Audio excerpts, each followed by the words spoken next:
1837, Haiti. They gave birth only during thunderstorms, the Saint-Marc weather records. Lightning split the sky like a blade.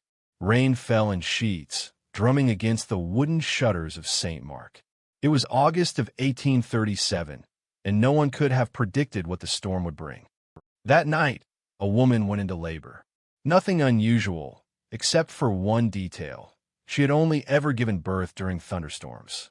At first, the villagers thought it a coincidence. Another storm, another birth. But as the weeks passed, the pattern became undeniable. Every birth in the town seemed tied to the sky's fury. When the thunder roared, new cries echoed through the streets. When the clouds were calm, the streets were silent. The town's midwives began to whisper. The doctors shook their heads. Even the priests, men of faith, were unsettled. Saint-Marc was a small coastal town. Its streets were narrow, lined with weathered homes that had seen decades of rain and sun. The air was always heavy with salt and humidity.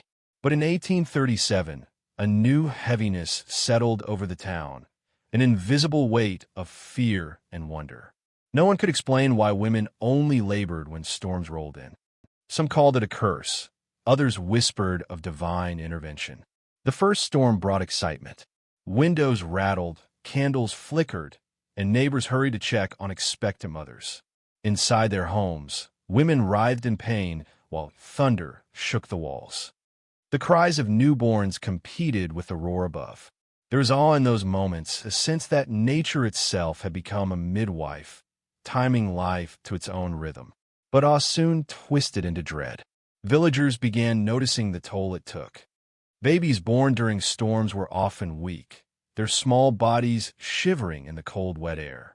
Mothers, exhausted and terrified, stared at the skies as if pleading for mercy. No one slept peacefully. Every flash of lightning was a countdown, a warning that another birth or another tragedy was coming. Doctors recorded the births meticulously. They noted the exact time of labor, the intensity of the storm, and even the position of the wind. Yet every record only deepened the mystery.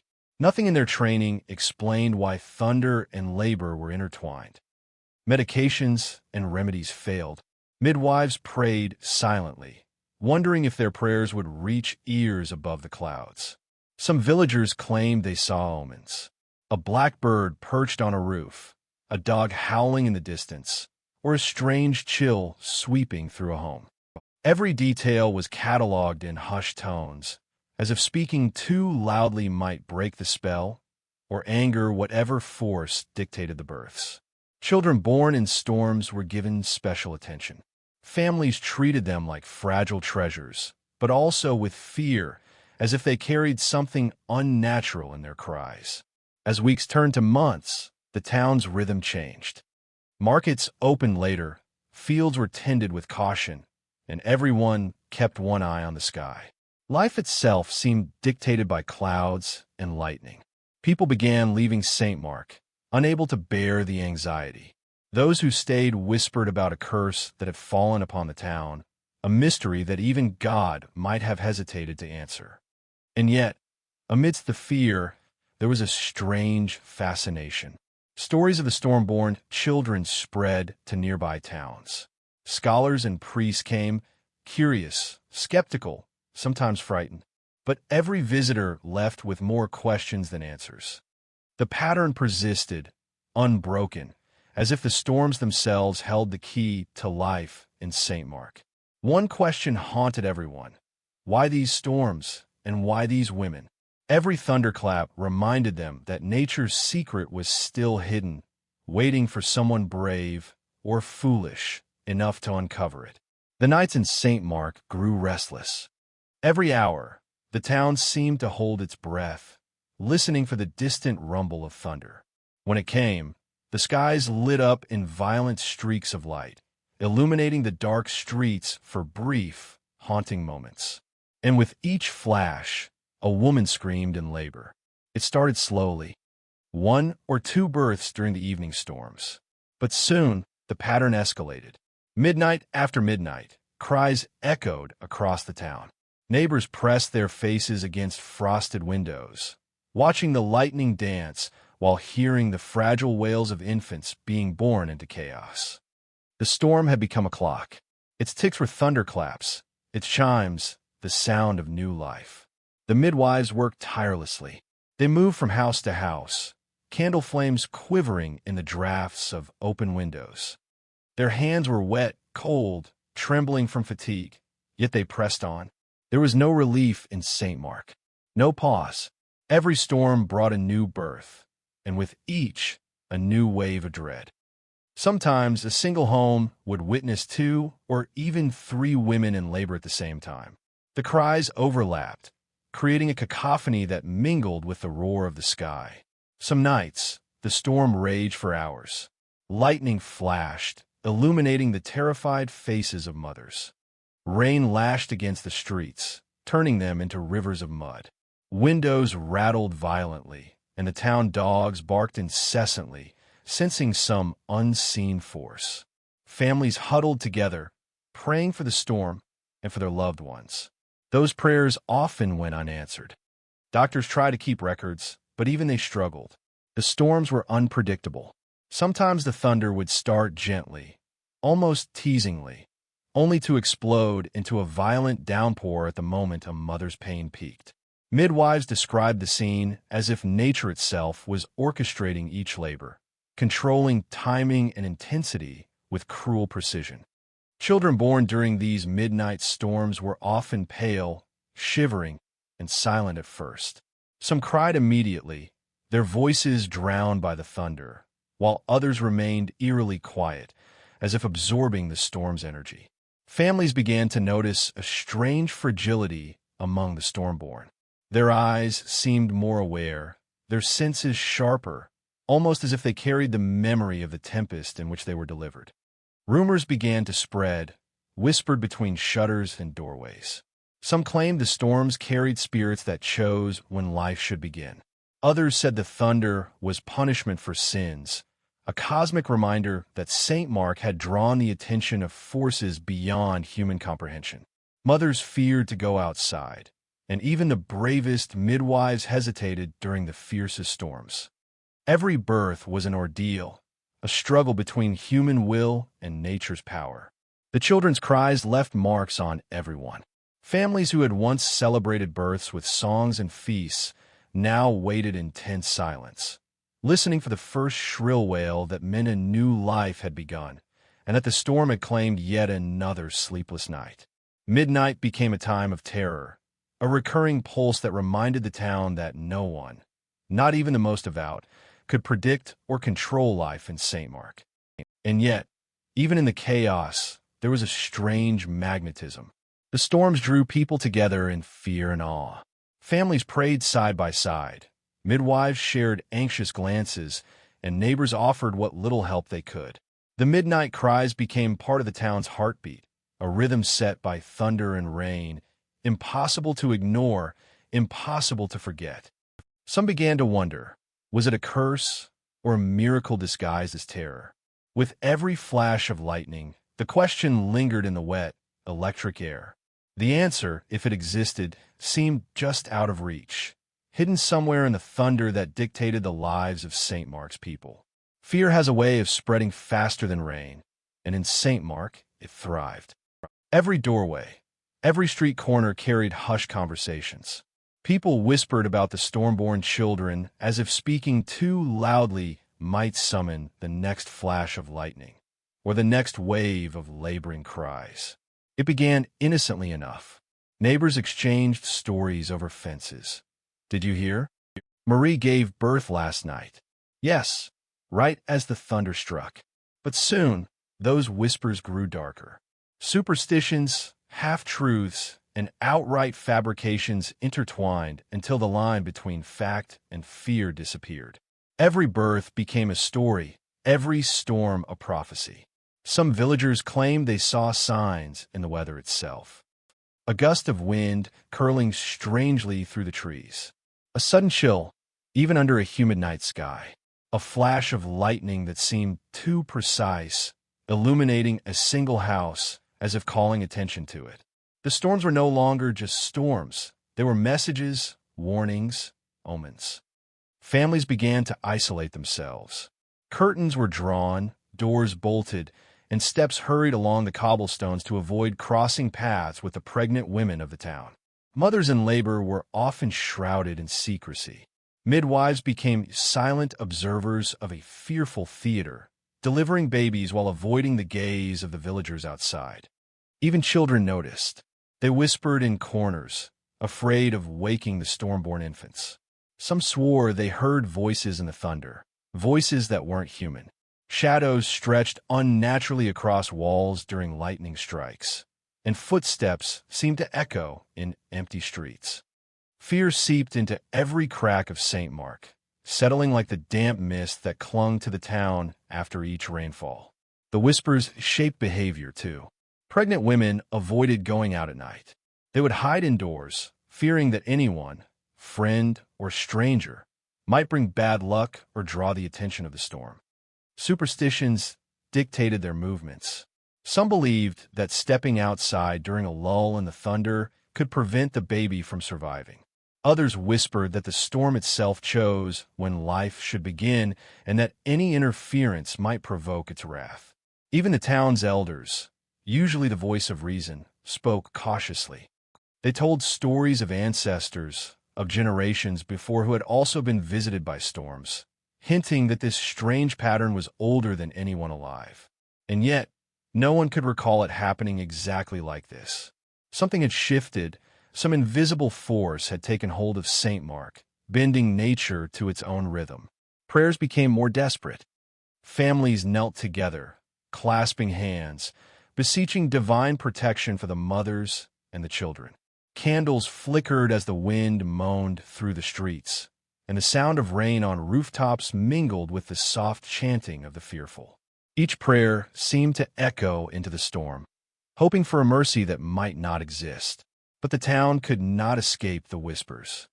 They wound through every home, every street, leaving a residue of anxiety and suspicion. Families who once lived in harmony now regarded each other warily, unsure who might anger the storm, or who might bear the next child under its thunderous gaze. And so, Saint-Marc became a town of shadows and murmurs. Life continued, but only under the looming presence of the skies above. Every clap of thunder reminded them of the fragile line between birth and destruction, between awe and terror, between hope and dread. The question that haunted everyone grew louder with each storm. Who, or what, was truly in control of life in Saint-Marc? Even science seemed powerless in Saint-Marc. The doctors arrived with books, charts, and carefully trained hands, ready to bring reason to the chaos. They believed there must be a medical explanation, something in the weather or the air, or perhaps a hidden illness influencing labor. But the storms laughed at their logic. The first doctor, a man from Port-au-Prince, recorded every birth meticulously. He noted the time, the strength of the lightning, the duration of the labor, even the color of the sky. He watched, waited, and calculated. And yet, every calculation failed. Every prediction was wrong. The pattern was relentless, indifferent to human knowledge. Other doctors joined, drawn by curiosity and the promise of a mystery. They tried remedies, charms, even isolation of the mothers during clear skies. None of it worked. Babies refused to come when the doctors wanted. They arrived only when the storm demanded. Night after night, men who prided themselves on mastery over the human body were reduced to witnesses. Their hands, usually so skilled, were empty against the force of nature. Medical instruments clinked against tables in small, candlelit rooms. Doctors murmured to one another, exchanging grim glances. The midwives, accustomed to the rhythm of birth, were equally unsettled. Yet they kept moving, delivering child after child, their hands steady even when the doctors faltered. It was as if the midwives alone understood the storm's secret, though they never spoke it aloud. Patients' families grew desperate. Fathers shouted at the sky, pleading for mercy. Mothers trembled, clutching bellies swollen with life. Doctors worked tirelessly, but no technique, no medicine, no prayer seemed to bend the pattern. Every thunderclap mocked their authority. Every flash of lightning reminded them that the storm was a midwife far greater than any human hand. Some doctors began to doubt their own sanity. Late at night, they would sit in empty rooms, staring at the rain streaking the windows, questioning everything they believed about medicine, nature, and fate. Reports written in the cold light of day seemed almost irrelevant when contrasted with the chaos outside. The storm was alive, and no amount of knowledge could command it. Rumors circulated that some doctors tried dark methods. One was said to have sprinkled strange powders on doorsteps, claiming it would force the timing of life. Another reportedly whispered prayers in an ancient language, hoping to appeal to some higher power. None succeeded. Each storm ignored human intervention, each birth obedient only to the tempest. And so, Saint-Marc watched. Doctors stood helpless, their authority stripped away by thunder and lightning. Midwives alone seemed in tune with the town's new reality, their silence speaking volumes. Families leaned heavily on their guidance, even as the skies continued to rage. The people of Saint-Marc began to realize something terrifying. Life here was no longer theirs to command. The storm dictated everything. The doctors could only watch and wait for the next flash, the next scream, the next birth. Fear has a way of fracturing even the strongest bonds.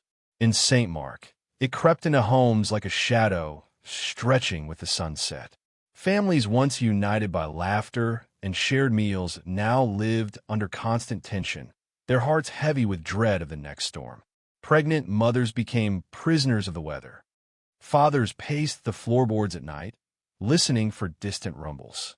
Siblings huddled in corners, unsure whether to sleep or stay awake, terrified that the cries of a newborn would pierce their fragile peace. Every thunderclap was a warning, every flash of lightning a reminder that life and danger waited outside the door. Some families tried to leave the town, packing bags in silence and slipping away before the storm struck. But many found the roads impassable, mud-clogged, and flooded by relentless rain. And so, they returned home, trapped by the very element that had become the measure of their lives. Children who had once played in the streets now clung to their mother's skirts, their small hands shaking. Tragedy struck quickly. Some births ended in heartbreak. Infants born in violent storms were sometimes weak, unable to survive the cold, wet nights. Mothers, exhausted and broken, wept quietly in dimly lit rooms, their grief swallowed by the sound of relentless rain. Fathers could do nothing but hold them, powerless against the storm that had decided when life should begin and end. Whispers in the streets grew darker. Families blamed each other, suspicion creeping into once friendly relationships. "Why did you let her go outside?" someone would ask. "Why did you fail to pray?" Superstition festered, infecting minds with guilt and fear. The storms had fractured not only the town, but the human spirit itself. Some mothers, haunted by the repeated losses, withdrew completely. They refused to leave their beds, even during the calmest days, terrified that missing the next storm would mean the death of their child. Fathers tried to console them, but their words fell flat against the invisible weight pressing down on every home. Life in Saint-Marc had become a delicate balancing act between hope and despair, love and terror. Children born under the lightning were treated like fragile relics. Families obsessed over their survival, yet each storm renewed the fear that any of them could be lost. A single clap of thunder could undo weeks of cautious care, sending parents into a spiral of anxiety. Households became prisons of vigilance, with everyone alert to the slightest change in the wind or sky. Some families were broken irreparably. Siblings fought over attention and resources. Couples argued endlessly about safety, superstition, and blame. Yet, amid the chaos, other bonds strengthened. Parents who survived the first births held tighter to each other, drawing courage from shared fear. Midwives became part of the family, their steady hands the only assurance that life might survive the storm. And through it all, the storms continued, indifferent to human suffering. They dictated the rhythm of life and death, joy, and grief. The people of Saint-Marc realized a terrible truth. No one, no family, could escape the hand of the storm. It was a town transformed, not by choice, but by lightning and rain, by cries and whispers, by the relentless power of nature itself. As the pattern of storm-born births continued, Saint-Marc faced a new crisis. Children who survived, but whose mothers did not. Families were shattered, and suddenly, the town's orphan population swelled. The local orphanage, once a modest refuge, became a grim sanctuary for the stormborn. The building was a weathered structure of wood and stone, perched on a slight rise outside the town center. Its windows rattled whenever a storm rolled in, and the wind whistled through cracks in the walls, carrying the distant echoes of thunder. Inside, candlelight flickered across tired faces. The air smelled of damp straw, old wood, and the faint sweetness of infants too young to know fear, but still sensing it. Orphans arrived at all hours. Some were wet from the rain, some quiet and frail, others crying endlessly, their voices swallowed by the rumble of the storm. The caretakers did their best, but resources were scarce. Cribs were crowded, blankets thin, and the smell of dampness clung to everything. Yet, even in the chaos, the children clung to life with a strange resilience. Perhaps it was the storm itself, forging them into something harder, sharper, more aware. The nights were the worst. Thunder shook the orphanage walls. Lightning illuminated small faces staring wide-eyed from cramped cots. Caretakers whispered prayers, shushing babies as the storm demanded its due. Every clap of thunder felt like a countdown, and every flash of lightning cast shadows that seemed alive. The children, born under chaos, seemed to understand the rhythm of fear and safety better than anyone else. Outside, the town whispered more than ever. Families who had lost children to the storms or the orphanage itself spoke in muted tones, half in guilt, half in awe. The orphanage became a symbol of the town's terror, a reminder that survival came with cost. Children raised there were different, more cautious, more vigilant, and often quieter than other children of their age. It was as if the storm had left an imprint on their very souls. Some visitors, curious outsiders, came to see the orphanage. Doctors, priests, even distant relatives arrived with questions, hoping for explanations. But they left unsettled, noticing the strange calm among the children during storms, the way they seemed to anticipate lightning before it struck, or the eerie silence when a wind howled outside. It was as if they carried a secret knowledge, passed down from birth, embedded in the storm itself. Caretakers spoke rarely of the nights when multiple births coincided with violent storms. Rooms would fill with the wails of newborns, yet somehow, through exhaustion and fear, the adults managed. Their hands were steady, their hearts heavy with sorrow and awe. The orphanage became both a sanctuary and a prison, sheltering life while serving as a constant reminder of the storm's dominance over the town. As time passed, the children grew, each one a living testament to Saint-Marc's unusual curse. Families continued to mourn, and the town remained in suspense, always watching the sky. The orphanage, its walls battered by rain and lightning, held a secret. Life could survive the storm, but it came at a price that no one fully understood. And so, Saint-Marc learned to live alongside the orphanage of thunder, a place where innocence and terror coexisted, and where the storm's grip on life became impossible to ignore. The storms were no longer random. Villagers began noticing a pattern, a cruel, precise rhythm that dictated the timing of births. It was as if the heavens themselves had drawn a line across Saint-Marc, measuring life in lightning and thunder. Every mother, every infant, every heartbeat seemed synchronized with the tempest. Scholars and priests arrived, desperate to understand.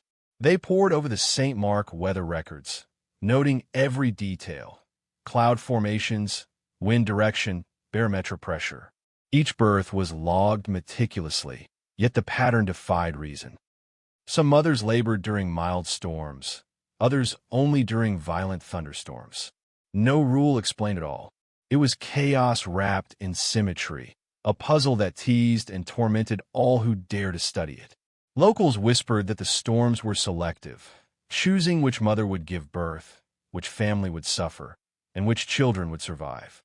Families lived in quiet terror, constantly monitoring the sky, counting the hours until the next predicted tempest. Even the bravest midwives admitted they could feel the pattern in their bones, a rhythm older than any human logic, older than the town itself. Religious leaders claimed it was divine punishment, a message to a sinful people. They held midnight masses in the town square, candles flickering in the wet wind, their chants barely audible over the crashing thunder. Some villagers followed these rituals faithfully, believing their devotion might spare them from the storm's next decree. Others dismissed them as superstition, yet still feared to ignore the rites. Doctors and scientists, however, sought reason. They compared the weather with birth patterns in nearby towns. Nothing matched. The storm's influence appeared exclusive to Saint-Marc, a localized force that refused to yield to human understanding. The more they studied, the more the mystery deepened. Their papers, once confident, became filled with question marks, exclamation points, and lines through calculations that had failed. And while the adults debated causes, the children, those born under lightning, seemed to carry a silent testament to the storm's power. Their fragile bodies survived, yet their presence reminded the town of the stakes.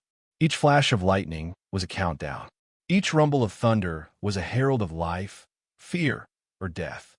Families began marking calendars obsessively, plotting potential storm windows, predicting labor with uneasy certainty. Entire households waited in tense silence, every sense tuned to the slightest shift in the sky. Pregnant women were no longer free to move as they pleased. Their lives, and the lives of their children, were dictated by an invisible, merciless hand. The pattern of doom created a new reality. Saint-Marc was no longer just a town. It was a living experiment in endurance and terror. Every storm was a reminder. Nature held dominion, and no human skill, prayer, or plan could alter its decree. And as the storms continued, unbroken, one truth became clear. The people of Saint-Marc were bound to a fate written in lightning, and every birth was another proof of the storm's uncompromising rule. Then, one year, the storm ceased. At first, the town celebrated. Windows opened wide, shutters no longer rattled, and the nights were filled with an almost alien silence. Mothers who had spent months pacing and praying now dared to rest. Families stepped outside without fear, feeling the warm sunlight on their faces. But the calm brought unease. The very rhythm that had dominated Saint-Marc for years vanished. Babies still arrived, but not tied to thunder. The once predictable chaos was gone, replaced by uncertainty. People realized how deeply the storms had governed their lives, and how much their survival had depended on that rhythm. Parents watched nervously for signs that the tempest might return. Even the children, those born in storms, seemed unsettled. They paused in their play, staring at empty skies, as if expecting the flash of lightning and the roar of thunder to signal the next birth. Life felt hollow without the storm's dictation. Doctors and priests were equally perplexed. After years of observation, their patterns were broken. The meticulous records no longer aligned with reality. The explanations they had desperately sought vanished along with the clouds. Without the storms, the mysteries of birth and life in Saint-Marc became inscrutable. Villagers whispered that the storms had been a test. Some said the weather had been watching, judging, and finally retreating. Others feared that the calm was merely a prelude to something worse, something the town had yet to endure. Mothers remembered the panic, the cries, and the fragile victories of each storm-born birth, and wondered whether nature's hand had truly relaxed or simply paused. Families who had been fractured slowly began to rebuild. Fathers returned to work in the fields, children's laughter filled the streets again, and the orphanages' halls were lighter than they had ever been. But the memory of the storms lingered like a shadow, reminding everyone that life had once been dictated by forces far beyond their control. Some tried to explain the cessation scientifically, citing changes in wind patterns, rainfall, or barometric pressure. Others looked for divine reasons, proclaiming that Saint-Marc had been spared, blessed at last. Yet none could fully shake the eerie feeling that the storms had left a part of themselves behind, a lingering power that still watched, still waited. The quiet nights were unsettling. Sleep came reluctantly, and dreams were filled with thunder and the cries of infants. Villagers often awoke, expecting lightning to flash across the sky, only to find the darkness calm and unbroken. The absence of the storm was a reminder. Even peace could be terrifying when it followed years of chaos. And as life returned to a fragile normal, one question haunted every household. Had the storms truly stopped, or had they simply withdrawn to return when the town least expected it? Saint-Marc had survived the tempest, but the memory of its power and the lives it had shaped would never fade. Decades later, the storm-born children of Saint-Marc had grown into adults.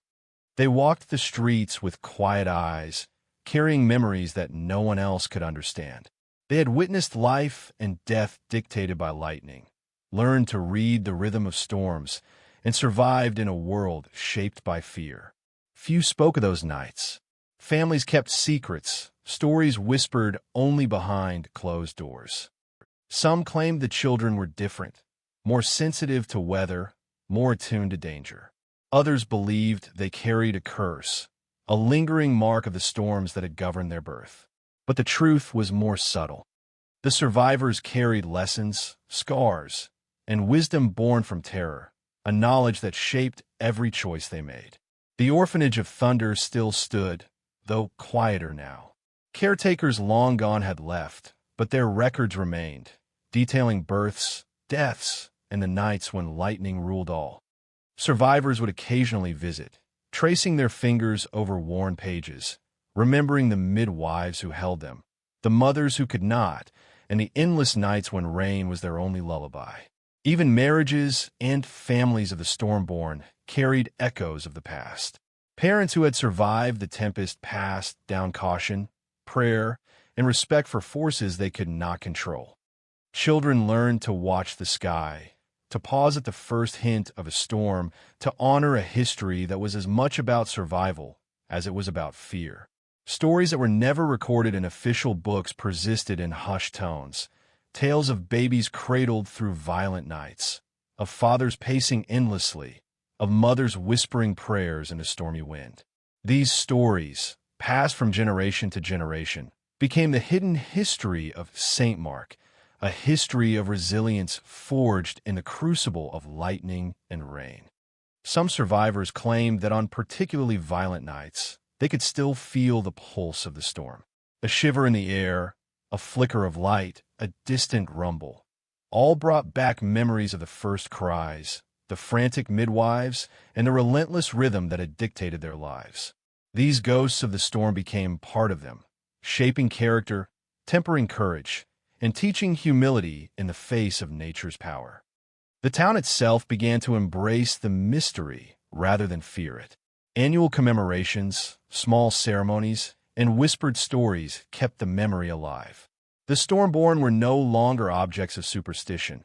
They were living proof of survival, endurance, and the town's tangled history with the skies above. Yet, even as decades passed, one question lingered in the hearts of the survivors.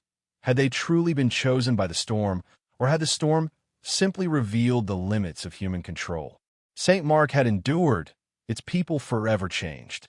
The storms might have stopped, but the legacy of those nights, the fear, the wonder, the silent knowledge, remained. And for those who had been born under lightning, the past was never far behind, waiting silently in the next flash of distant thunder. By the mid-19th century, Saint-Marc had changed. The storms no longer ruled the skies, yet their mark remained etched into the town and its people.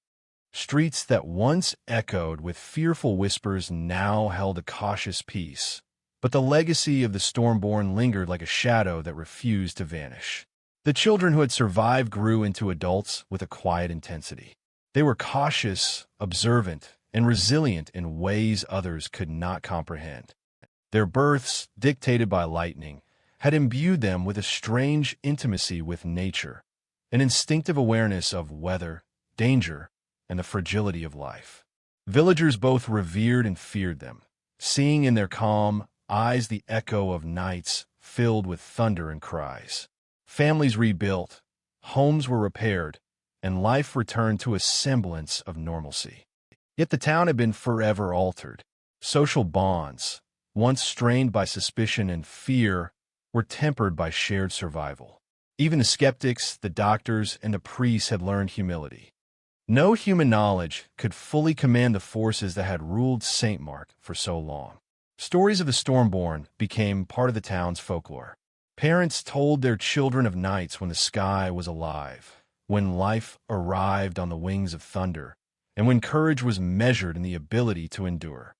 The Orphanage of Thunder, now a quiet institution, remained a symbol of survival and sorrow, a place where the storm's children had learned to live and grow. Some scholars later tried to study Saint-Marc, hoping to uncover scientific patterns or meteorological explanations. They found records, old diaries, and weather logs, but the human element, the fear, the resilience, the raw emotions of those who lived through the storms, was impossible to quantify.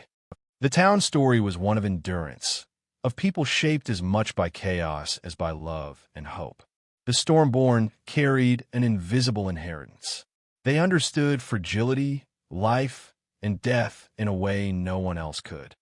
Their resilience inspired the town, their caution kept families vigilant, and their memories preserved a history that would otherwise have been lost to rain and thunder. Even today, the legacy of those storm-born nights lives on in Saint-Marc. Old houses creak in the wind, streets echo with distant whispers, and occasionally, a flash of lightning will pierce the horizon, recalling the rhythm that once governed every heartbeat in the town. The past and present coexist, intertwined in a story of fear, survival, and awe. And so, Saint-Marc stands as a testament. Nature's power can shape lives in ways no human hand ever could, and the memory of those born under lightning will endure long after the storms have passed. The town learned a lesson that cannot be taught in schools, written in books, or explained by science. Life is fragile, unpredictable, and sometimes dictated by forces far greater than ourselves.